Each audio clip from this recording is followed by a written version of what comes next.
Friends नमस्ते, मैं हूं महमूद मंसूरी और आप देख रहे हैं आपका अपना चैनल पायनियर इंग्लिश क्लासेस। दोस्तों आज हम स्टडी करेंगे क्लास 12 जनरल इंग्लिश की poem ten the hill top temple यानी पहाड़ की चोटी वाला मंदिर।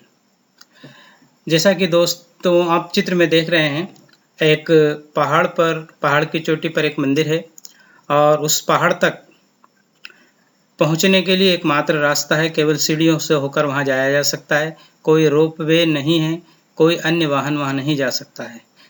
आप देख रहे हैं स्टार्टिंग में एक व्यक्ति सीढ़ी पर चढ़ते हुए दिखाया गया है। उनको इन अनगिनत सीढ़ियों को चढ़ने के बाद ही वहां मंदिर में पहुंचता है। और इस पोएम में 3 स्टेंजा हैं। पहले स्टेंजा में कवि ये बताता है कि अनगिनत सीढ़ियों को चढ़ने के बाद जब वो मंदिर पहुंचा तो उसने वहां क्या देखा। दूसरे स्टेंजा में कवि ने मंदिर के अंदर जो देखा उसके ऊपर अपनी प्रतिक्रिया व्यक्त की है। और तीसरे स्टेंजा में कवि ने तुलना की है मानव शरीर की ईश्वर से और ये प्रतिपादित किया है कि हम ईश्वर के ही अंश हैं। दोस्तों इससे पहले कि हम ये पोएम स्टार्ट करें, आपके लिए 2 क्वेश्चन हैं। Have you ever been to a temple built on the top of a hill? क्या कभी आप ऐसे मंदिर में गए हो जो बिल्ट यानी बना हुआ हो on the top of a हिल, पहाड़ की चोटी पर? क्या कभी आप ऐसे मंदिर में गए हैं जो किसी पहाड़ की चोटी पर बना हो? यदि हमारे क्षेत्र की बात करें तो देवास टेकरी वाला मंदिर या सलकनपुर का मंदिर जो पहाड़ की चोटियों पर बने हुए हैं। डेफिनेटली आपका जवाब होगा यस। तो दूसरा क्वेश्चन है how does it feel like being there? तो कैसा लगता है आपको वहां पहुंचकर? जब वहां पहुंचते हैं तो आपको कैसा लगता है? दोस्तों आपको कैसा लगता है और कभी अपनी बात को किस प्रकार रखता है, अब हम स्टेंजा वाइज देखते हैं। Stanza After unnumbered steps of a hill stair, I saw upon earth's head, brilliant with sun, the immobile goddess in her house of stone, in a loneliness of meditating air. 2013 में पूछा गया है। After unnumbered, after यानी के बाद, unnumbered यानी अनगिनत, steps यानी सीढ़ियाँ, पेड़ियाँ, of a hill stair पहाड़ पर बनी हुई सीढ़ियाँ।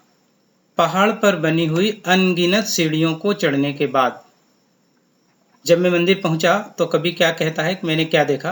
आई सा मैंने देखा, अपॉन अर्थ्स हेड मैंने देखा कि पृथ्वी के हेड यानी ललाट पर, मस्तिष्क पर, ब्रिलियंट दमकता हुआ, या पृथ्वी का मस्तिष्क मैंने दमकता हुआ या चमकता हुआ देखा। विद सन यानी धूप, सन का मतलब सूर्य भी होता है लेकिन यहाँ इसका अर्थ धूप है।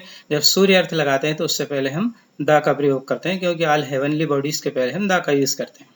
इस तरह से इन 2 पंक्तियों का अर्थ हुआ, पहाड़ पर बनी हुई अनगिनत सीढ़ियों को चढ़ने के बाद जब मैं मंदिर पहुंचा तो मैंने देखा कि पृथ्वी का मस्तिष्क सूर्य की रोशनी से देदीप्यमान हो रहा है, दमक रहा है।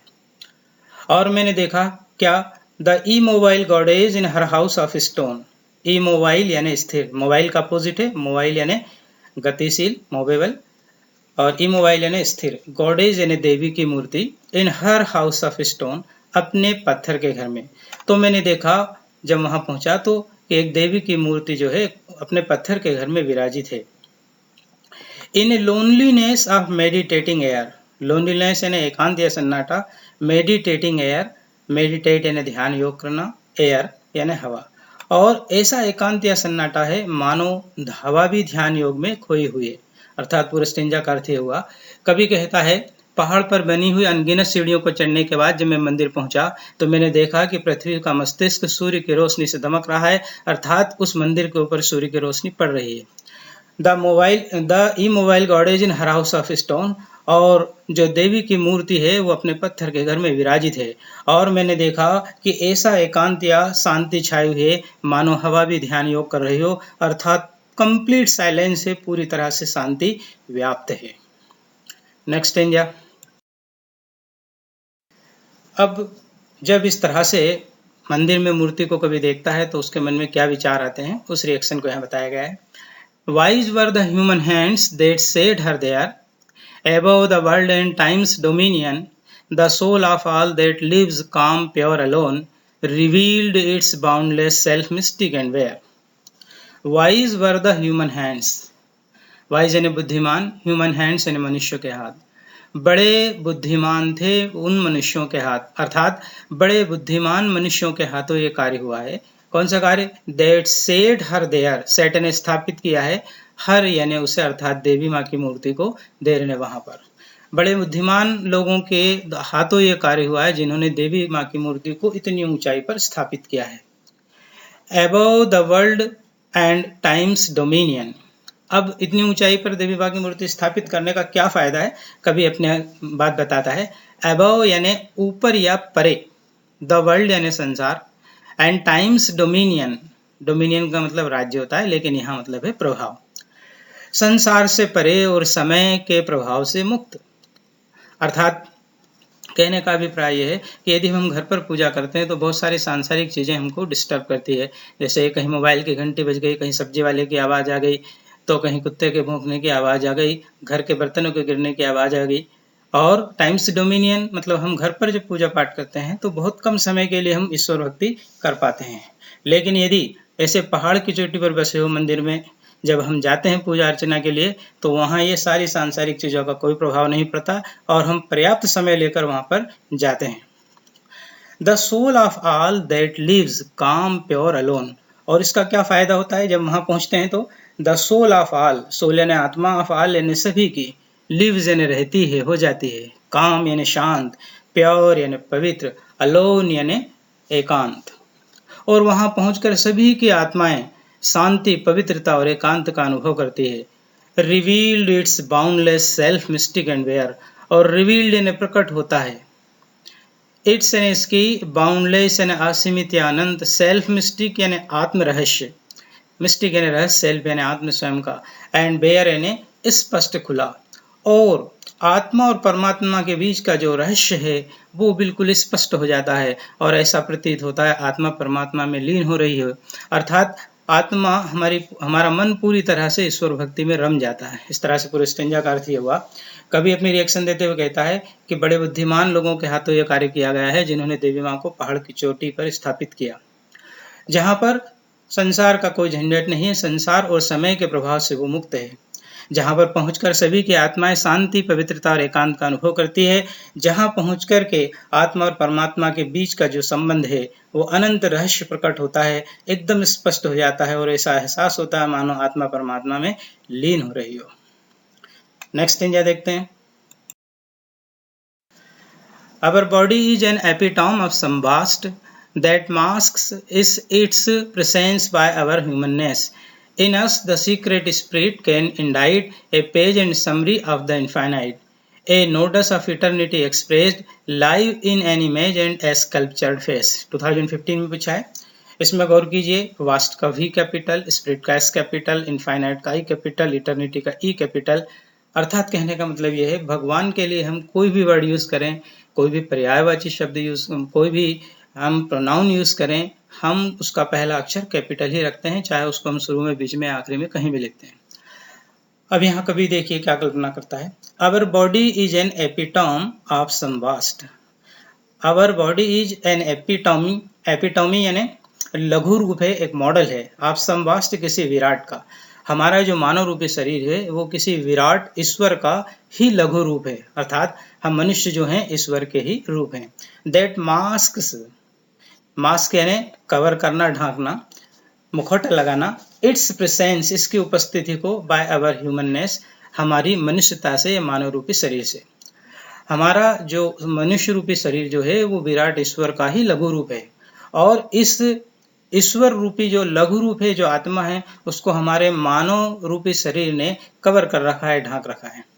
In us the secret spirit can indite, और हमारे अंदर सीक्रेट स्पिरिट यानी जो गुप्त आत्मा है, कैन इंडाइट, इंडाइट मीन्स राइट होता है, मतलब प्रकट करती है, और हमारे अंदर ये जो गुप्त आत्मा है वो लिखती है, अर्थात प्रकट करती है। क्या प्रकट करती है? A page and summary of the infinite. Page यानी पृष्ठ और समरी यानी सारांश। ए पेज एंड समरी को हम कह सकते हैं अंश ऑफ द इनफाइनाइट, इनफाइनाइट यानी अनंत, गॉड। और हमारे अंदर ये जो गुप्त आत्मा है वो अनंत ईश्वर को ही प्रकट करती है। आपने सुना होगा कि हम ईश्वर के ही अंश हैं, आत्मा ने परमात्मा, आत्मा परमात्मा का ही अंश है। कुरान में भी कहा है अल रूह अम्र रब्बी, अल रूह यानी सारी रूह या आत्मा है, अम्र यानी अंश है, रब्बी यानी रब का, ईश्वर का। इस तरह से ये जो गुप्त आत्मा है अर्थात हमारे शरीर के अंदर जो आत्मा है वो विराट ईश्वर का ही लघु रूप है, उसी का अंश है। A nodus of eternity expressed live in an image and a sculptured face. A nodus, nodus मतलब सेंटर, केंद्र, ऑफ इटर्निटी, शाश्वतता अर्थात ईश्वर, एक्सप्रेस्ड यानी अभिव्यक्त होता है। और ईश्वर अनंत है, लेकिन उसका केंद्र, ईश्वर का जो केंद्र है वो प्रकट होता है। किसके माध्यम से प्रकट होता है? जैसे हर एक चीज का एक सेंटर ऑफ ग्रेविटी होता है, एक गुरुत्व केंद्र होता है, ऐसे ही ईश्वर का गुरुत्व केंद्र क्या है? मनुष्य का शरीर। Live in an image and a sculptured face, live यानी सजीव, इन एन इमेज एक छवि के रूप में, मनुष्य जो एक जिंदा है एक छवि के रूप में है, एंड स्कल्पचर्ड फेस, स्कल्पचर्ड यानी तराश कर बनाया हुआ, फेस यानी चेहरा। और ये जो हमारे विभिन्न मनुष्यों के अलग अलग तरह के चेहरे हैं वो वास्तव में ईश्वर के ही विभिन्न रूप हैं जिनको तराश कर बनाया गया है। इस तरह से पूरा स्टेंजा का अर्थ हुआ हमारा शरीर जो है विराट ईश्वर का ही लघु रूप है, और ईश्वर के इस लघु रूप को अर्थात आत्मा को हमारे मानव रूपी शरीर ने ढक कर रखा है, अर्थात हमारे शरीर के अंदर आत्मा ईश्वर का अंश है। In us the secret spirit can indite, और हमारे अंदर ये जो गुप्त आत्मा है वो प्रकट करती है किसको? A page and summary of the infinite, ईश्वर के ही अंश को। पेज एंड समरी का मतलब अंश। और जो ईश्वर का केंद्र है, नोडस ऑफ इटर्निटी यानी ईश्वर का केंद्र, शाश्वतता का केंद्र जो है वो व्यक्त होता है किसके द्वारा? सजीव आकृतियों, चेहरों और तराश कर विभिन्न प्रकार के तराशे हुए चेहरों के माध्यम से, अर्थात विभिन्न मनुष्यों के माध्यम से ईश्वर जो है प्रकट होता है। हमारे अंदर जो आत्मा है वो ईश्वर का ही अंश है। अभी विभिन्न स्टेंजा से जो एंटोनिम्स और सिनोनिम्स से पूछे गए हैं वो इस प्रकार हैं। ब्रिलियंट का अपोजिट पूछा गया है, जो अपोजिट एरो बता रहे हैं वो अपोजिट को दर्शाते हैं। ब्रिलियंट का अपोजिट होता है डल, ब्रिलियंट यानी चमकदार और डल यानी मंदा या फीका। प्योर यानी पवित्र, उसका अपोजिट होता है इम्प्योर। इसी तरह से सिनोनिम्स पूछे गए हैं। सोल, सोल यानी आत्मा या स्पिरिट। इंडाइट मीन्स राइट, लिखना, प्रकट करना। इनफाइनाइट मीन्स नो एंड या एंडलेस, अर्थात गॉड, ईश्वर। एटर्निटी जो कि नाउन है, इसका एडजेक्टिव पूछा गया है। एटर्निटी यानी शाश्वतता, इसका नाउन है, इसका पूछा गया एडजेक्टिव, तो एटर्निटी का एडजेक्टिव होता है एटर्नल। दोस्तों उम्मीद है आपको वीडियो पसंद आया होगा। यदि आपको वीडियो पसंद आया तो प्लीज़ लाइक करें, शेयर करें और सब्सक्राइब करें। मिलते हैं फिर एक नए वीडियो के साथ, तब तक के लिए जय हिंद, जय भारत, बाय।